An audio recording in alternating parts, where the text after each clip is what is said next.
कौन थी वो साधारण लड़की जिसके गीत सुनने के लिए स्वयं भगवान जगन्नाथ रात में बैंगन के खेतों तक पहुंच गए।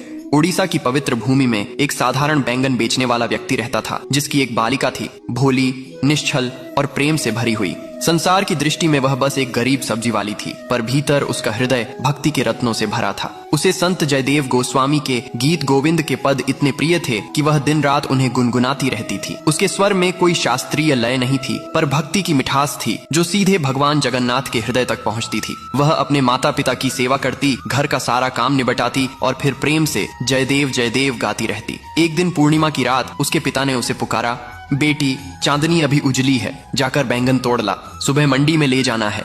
वह उनींदी आंखों से उठी, लेकिन मुख पर वही भक्ति का गीत था। वह खेत में पहुंची और गुनगुनाते हुए बैंगन तोड़ने लगी। उसके हर शब्द में प्रेम का झरना बह रहा था और वही प्रेम भगवान जगन्नाथ को खींच लाया। वे अपने दिव्य स्वरूप में उस खेत में पहुंचे, उस बाला के पीछे पीछे नाचते हुए जैसे एक प्रेम मग्न बालक हो। उनके पीताम्बर के रेशे बैंगन के कांटों में उलझते रहे, पर उन्हें होश कहाँ था।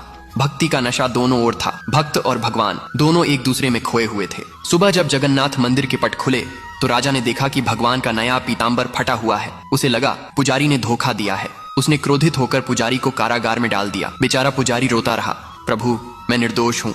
उसी रात राजा को स्वप्न में स्वयं भगवान जगन्नाथ प्रकट हुए। वे बोले, राजन, पुजारी निर्दोष है। मेरा पीताम्बर तो बैंगन के कांटों में उलझ गया था जब मैं अपने भक्त की भक्ति सुनने गया था। उस बालिका की गायन भक्ति ने मुझे बांध लिया था।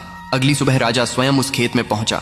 वहां सचमुच पीताम्बर के सुनहरे रेशे कांटों में लिपटे थे। राजा की आंखों से आंसू बह निकले।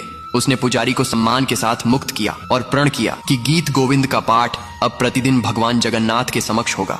उस दिन से जगन्नाथ मंदिर की मंगला आरती में जयदेव के पद गूंजने लगे। उस प्रेममयी बालिका की भक्ति की स्मृति में, जिसके निष्कपट गीतों ने स्वयं भगवान को धरती पर उतार लाया था।